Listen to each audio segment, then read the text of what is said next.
문 대통령 옆에 있는 사람 바로 송영무 국방장관 후보자입니다. 활동비 약간이라고 했는데 무려 한 달에 3천만 원의 자문료를 받았습니다. 이 국방개혁, 방산비리 척결을 외치면서 문 대통령이 내정한 송영무 국방부 장관 후보자입니다. 그런데 이 내정 발표 이후 하루가 멀다 하고 잡음이 끊이지 않고 있는데요. 먼저 문 대통령이 강조했던 그 목소리부터 듣고 오겠습니다. 군대 피하는 사람들이 종국입니다. 방산비리 사범들이 종국입니다. 국민을 편갈라서 분열시키는 가짜 보수 세력이 종국입니다. 급전사 출신인 저보고 종국이라는 사람들이 진짜 종국입니다. 이명박 정부 사대강 비리, 방산비리, 자원외교 비리도 다시 조사해서 부정축제 자산 있으면 반수하겠습니다. 문 대통령이 그렇게 강조했던 방산비리, 그 칼자루를 쥐게 할 송영무 국방장관 후보자. 근데 오늘 큰 논란거리 하나가 뚝 떨어졌습니다. 이현정 의원. 네. 월 3천만 원의 활동비, 자문료 얘기가 나왔어요. 네. 우리가 월 3천만 원을 그냥 활동비조로 주는 회사가 있으면 저도 아마 바로 취직을 할 것 같은데, 아무리 이제 법무법인 뭐 율촌이라고 하는데 율촌에서 전직 해군 참모총장을 그냥 뭐 고문으로 모시고 그냥 형식적으로 활동비를 준 건 아니지 않습니까? 그렇죠. 뭔가 기여를 하기 때문에 월 3천만 원. 지금 뭐 합하면 대충 한 3년 동안 한 10억 정도의 지금 고문료를 줬다는 것인데, 사실 율촌 같은 경우는 예를 들어서 10억 정도 주려면 그보다 몇십 배의 어떤 이득이 있기 때문에 주는 거 아니겠습니까? 그리고 이제 전직 해군 참모총장이 뭘 하겠습니까? 결국은 해군과 관련된 여러 가지 일들에 대해서 사실은 뭐 어떤 업무를 도와주는 거라든지 뭐 이런 것들 하지 않겠습니까? 고급 정보를 주는 그렇죠. 겁니까? 고급 정보 있고 또 소송이 걸리면 이 소송과 관련된 어떤 여러 가지 해결 방법이라든지, 그다음에 또 군수 산업과 관련된 거라든지 뭐 그런 것도 관련해서 자문할 수가 있는 것이죠. 뭐 저는 뭐 충분히 자문할 수 있다 봅니다. 전직 해군 참모총장이 할 수 있는데, 문제는 이분이 이제 국방부 장관을 하겠다고 하니까 이제 문제가 되는 것이거든요. 지금 문재인 대통령이 제시하고 있는 여러 가지 개혁 중에서 가장 핵심적인 게 검찰 개혁과 바로 방산비리 척결입니다. 이 방산비리 같은 경우는 우리 국민들이 그동안 수차례 아셨겠지만 정말 이게 지금 어디서부터 손을 대야 될지 모를 정도로 상당히 지금 심각한 상황입니다. 그 통영함을 만들어 놔놓고 지금 어군 탐지기를 갖다 넣어놨다는 거 아니겠습니까? 이제 그 정도로 실질적으로 지금 방산비리 자체가 정말 어마어마하게 벌어지고 있고, 우리 국민들이 도저히 납득할 수 없을 정도의 수준으로 지금 벌어지고 있는 상황이기 때문에 문 대통령이 이 문제는 정말 그 명운을 걸고 해결해야 될 문제인데, 그 해결을 담당해야 될 국방부 장관이 실제 이런 그 관련 기관에 근무를 하면서 자문료를 받았다. 그러면 그 업계에서는 뻔히 알 거 아니겠습니까? 그리고 본인이 그동안 충분히 그동안 생활을 해왔는데 과연 이게 잘 되겠냐는 것이죠. 그렇기 때문에 앞으로 물론 뭐 구체적인 것은 이제 청문회 때 드러나겠지만, 이 여러 가지 지금 나타나고 있는 그 볼 때는 상당히 좀 제가 볼 때는 어려운 상황이 아닌가 이렇게 생각이 듭니다. 예, 그런데 더 큰 문제로 지적되는 부분이 이 자문료를 받았을 때가 송 후보자가 ADD, 즉 국방과학연구소에서 일을 했을 당시인데 이게 겸직이 가능한 건가요? 그러니까 이제 원래 이제 로펌 고문을 하다가 이제 국방과학연구소에 이제 다시 취업을 하게 된 거죠. 그쪽에 일을 하게 되니까 이제 이 겸직 허가를 받아야 되는 거죠.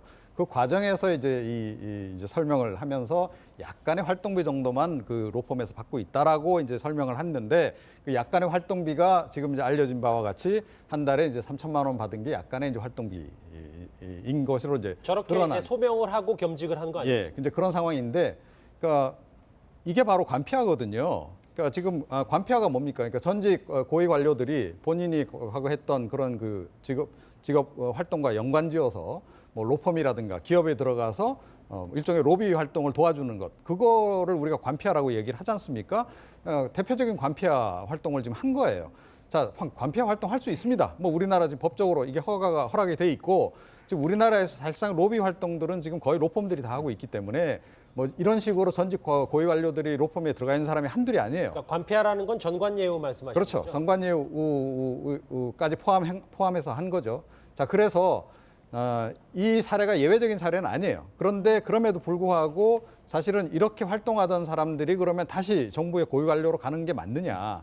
자, 이거는 좀 문제다라고 하는 것이 기본적으로 인식들이 지금 돼 있는 거 아닙니까? 그래서 관피아에 대한 이제 문제점 지적도 그동안 계속 나왔던 거고, 사회적 인식도 관피아에 대해서는 그래서 부정적인 인식을 가지고 있는 것이고, 자, 그런 관점에서 이걸 봐야 된다. 더군다나 관피아가 적폐인가요, 아닌가요? 적폐 핵심이 사실은 관피아 아닙니까? 그렇게 본다면 문재인 대통령 입장에서는 적폐를 어찌됐건 뭐 척결하겠다라고 얘기했다면 그 적폐 핵심에 있는 관피아, 그 전력이 있는 사람을 데려다가 이렇게 요직을 맡긴다? 이건 피해야 할 일이죠. 예. 근데 군 내부에서는 말이죠. 저 김성환 평론가님. 네. 저 해군 참모총장을 지냈잖아요. 송영무 후보자가. 이 참모총장, 역대 참모총장을 지냈던 사람이 이렇게 많은 자문을 받고 이 자문을 해준 적이 전례가 없다 뭐 이런 얘기를 하더라고요. 네, 저도 처음 들어보는 일인 것 같아요. 물론 이제 그동안에 있기는 있었지만 겉으로 공개가 안 됐기 때문에 우리가 잘 모르는 것일 수도 있다고 생각은 되는데 공개에 대해서 이렇게까지 공개적으로 얘기가 됐던 거는 제가 생각할 때는 처음 접하고 있는 거 아닐까 싶은 생각이 드는데요. 예. 그러니까 지금 뭐 방금 전에도 말씀하셨지만 이 방산업체들이 직접 로비하기 어려울 때 법무법인을 끼고 들어간다거나 이런 일들이 있다고 알려져 왔고요.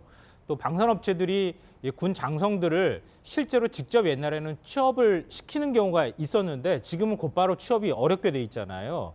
그러니까 공직자의 경우에도 곧바로 이해관계가 얽혀있는 기업이나 이런데 곧바로 취업을 할 수 없도록 지금 현재 돼 있기 때문에 그래서 애둘러서 지금 자문료라는 형식으로 이렇게 지급을 한 거 아닐까. 그것도 직접 방산업체에서 취업을 할 수가 없는 상황이니까 한 달이 건너서 법무법인의 자문 형식으로 해서 돈을 받았던 거 아닐까 이런 생각이 드는데요.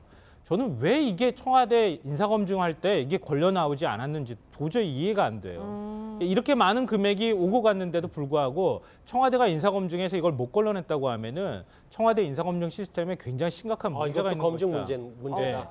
그러니까 우리가 뭐 내로남불 이런 얘기 많이 하지만 예.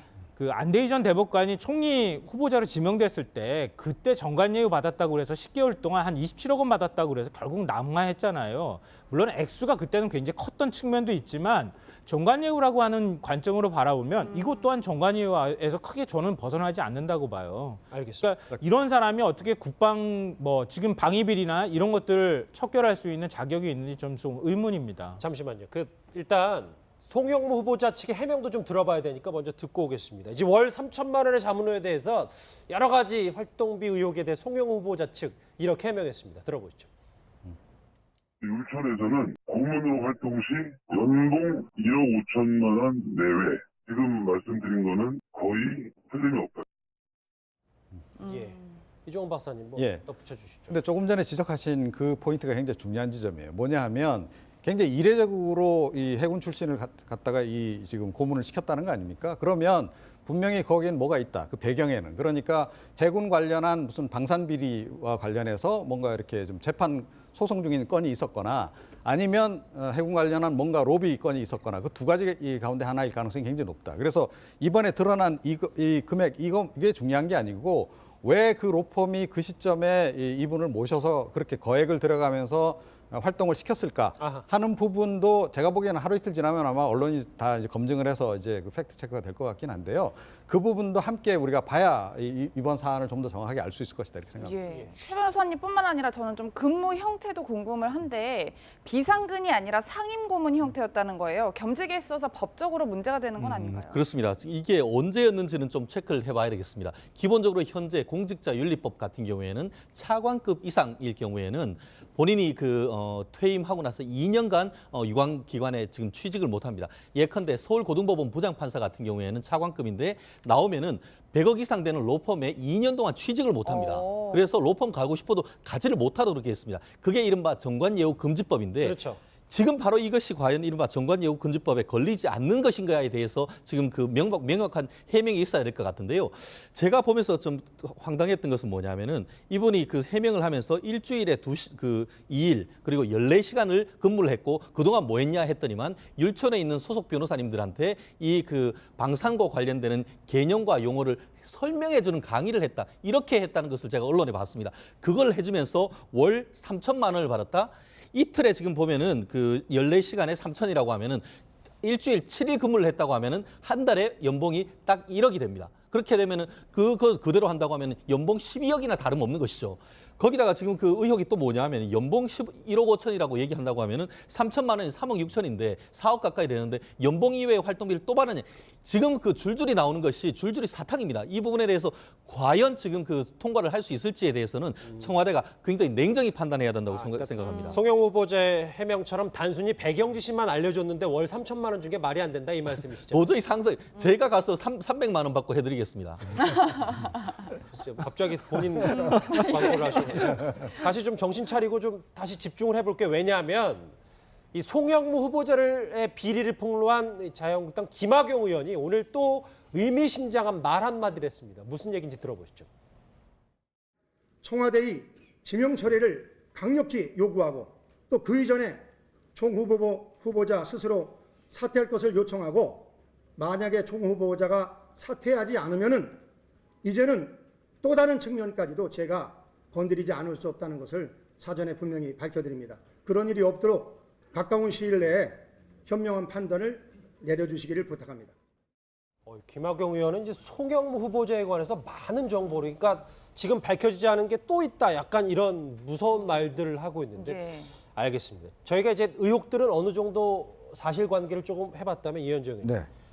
우리가 인사 문제 쭉 다루면서 핵심은 저 흠결을 덮을 만한 송영무 후보자가 역량이 있느냐 없느냐 이거 텐데 어떻게 보세요? 이 정도 수준이면. 그렇죠. 이제 물론 뭐 예를 들어서 그 능력이 정말 뛰어나다면 어떤 뭐 다른 것들은 뭐 덮어줄 수 있겠지만, 근데 지금 보면은 사실은 대부분 직무와 관련된 문제입니다. 지금 뭐 김상곤 교육부 장관 후보자도 마찬가지지만 논문 표절을 또 있고, 또 노동부 장관 같은 경우도 이제 조대엽 후보자 같은 경우도 사실은 이제 본인 임금 체불 관련된 게 있지 않습니까? 그러면 지금 국방장관 같은 경우는 사실 이 문제가 있는 거예요. 지금 그렇게 한다면 이게 이제 우리가 전임 정권에서 계속 실패한 게 있습니다. 사실 이게 국방 비리를, 방산 비리를 좀 뿌리 뽑으려다가 실패한 것이 있고, 특히 또 지금 뭐 문재인 대통령 같은 경우는 지금 우리가 전작권까지 찾아오겠다는 거 아니겠습니까? 자, 그러면 우리 독자적인 작전을 수행을 하려면 우리 스스로가 지금 잘 준비되어 있어야 되잖아요. 자, 그럼 가장 핵심 기본은 바로 국방장관이 이걸 잘 지금 준비하는 겁니다. 자, 그러면 지금 이런 상황에서 이런 논란의 지금 중심에 이게 뭐 다른 위장 전입이나 이런 게 아니라 지금 제일 핵심적인 사안과 관련해서 지금 쟁점이 되어버렸잖아요. 그리고 예. 그것도 지금 우리가 일반적으로 뭐 그 아까 이제 그 변호사님도 이야기를 했지만 이게 그냥 일반적으로 용인될 수 있는 수준의 것들이 아니에요. 뭐 적당히 예를 들어서 뭐 사회적으로 뭐 그 정도의 뭐 고문료는 받을 수 있다라고 생각한다면 또 넘어갈 수 있는데 지금 이거는 조금 상식의 넘어나는 수준의 것이란 말이죠. 더군다나 이분이 여기만 취업한 게 아니에요. 다른 지금 LIG라든지 몇 군데 또 지금 그 취업을 해서 이 수입이 아니라 한 3-4군데 수입 자체가 또 이거보다 더 많습니다. 자, 이런 문제 비춰봤을 때 실제로 이게 지금 앞으로 제가 알기로는 아마 야당 쪽에서 여러 가지 정보들을 좀 더 많이 갖고 있는 걸로 알고 있는데 더 이렇게 나올 경우는 오히려 안경환 후보자, 낭만 후보자보다 더 큰 문제가 될 수 있기 때문에 제가 볼 때 청와대가 어떤 식이든지 좀 결단을 내려야 될 시점이 아닌가라는 좀 생각도 듭니다. 저 이종훈 박사님과 김성환 평론가께 짧게 10초씩만 저 송영무 후보자 어떻게 해야 됩니까? 10초만 주신다고 하니까 결론만 말씀드리면 전 자격 미달이라고 생각합니다. 자격 미달이요? 네. 그러니까 청와대가 가급적 빨리 지명 철회를 하든가 이런 방식은 좋다고 생각을 하는데 해야 된다고 생각하는데 문제는 지명 철회를 청와대가 과연 정치적으로 할 수 있을 것인가에 관한 문제가 좀 있을 것 같아요. 오히려 모양새는 송 후보자가 스스로 지금과 관련된 의혹들이 계속 나오고 있으니까 스스로 뭐 그만두는 게 제일 좋은 방법이라고 생각합니다. 예. 그러니까 문재인 대통령이 초심을 잃지 않는다면 이런 인사를 중책을 맡기면 안 되죠. 적폐청산, 관피와 청산 해야 하는 거 아닙니까? 알겠습니다. 변호관. 네. 저 해군 참모총장을 지냈잖아요. 송영무 후보자가. 이 참모총장, 역대 참모총장을 지냈던 사람이 이렇게 많은 자문을 받고 이 자문을 해준 적이 전례가 없다 뭐 이런 얘기를 하더라고요. 네, 저도 처음 들어보는 일인 것 같아요. 물론 이제 그동안에 있기는 있었지만 겉으로 공개가 안 됐기 때문에 우리가 잘 모르는 것일 수도 있다고 생각은 되는데 공개에 대해서 이렇게까지 공개적으로 얘기가 됐던 거는 제가 생각할 때는 처음 접하고 있는 거 아닐까 싶은 생각이 드는데요. 예. 그러니까 지금 뭐 방금 전에도 말씀하셨지만 이 방산업체들이 직접 로비하기 어려울 때 법무법인을 끼고 들어간다거나 이런 일들이 있다고 알려져 왔고요. 또 방산업체들이 이 군 장성들을 실제로 직접 옛날에는 취업을 시키는 경우가 있었는데 지금은 곧바로 취업이 어렵게 돼 있잖아요. 그러니까 공직자의 경우에도 곧바로 이해관계가 얽혀 있는 기업이나 이런데 곧바로 취업을 할 수 없도록 지금 현재 돼 있기 때문에 그래서 애둘러서 지금 자문료라는 형식으로 이렇게 지급을 한 거 아닐까. 그것도 직접 방산업체에서 취업을 할 수가 없는 상황이니까 한 달이 건너서 법무법인의 자문 형식으로 해서 돈을 받았던 거 아닐까 이런 생각이 드는데요. 저는 왜 이게 청와대 인사검증할 때 이게 걸려 나오지 않았는지 도저히 이해가 안 돼요. 이렇게 많은 금액이 오고 갔는데도 불구하고 청와대가 인사검증해서 이걸 못 걸러냈다고 하면은 청와대 인사검증 시스템에 굉장히 심각한 문제가 이것도 있는 검증 것이다. 문제다. 정말 어마어마하게 벌어지고 있고 우리 국민들이 도저히 납득할 수 없을 정도의 수준으로 지금 벌어지고 있는 상황이기 때문에 문 대통령이 이 문제는 정말 그 명운을 걸고 해결해야 될 문제인데 그 해결을 담당해야 될 국방부 장관이 실제 이런 그 관련 기관에 근무를 하면서 자문료를 받았다. 그러면 그 업계에서는 뻔히 알 거 아니겠습니까? 그리고 본인이 그동안 충분히 그동안 생활을 해왔는데 과연 이게 잘 되겠냐는 것이죠. 그렇기 때문에 앞으로 물론 뭐 구체적인 것은 이제 청문회 때 드러나겠지만 여러 가지 지금 나타나고 있는 그 볼 때는 상당히 좀 제가 볼 때 어려운 상황이 아닌가 이렇게 생각이 듭니다. 예, 그런데 더 큰 문제로 지적되는 부분이 이 자문료를 받았을 때가 송 후보자가 ADD 즉 국방과학연구소에서 일을 했을 당시인데 이게 겸직이 가능한 건가요? 그러니까 이제 원래 이제 로펌 고문을 하다가 이제 국방과학연구소에 이제 다시 취업을 하게 된 거죠. 그쪽에 일을 하게 되니까 이제 이 겸직 허가를 받아야 되는 거죠.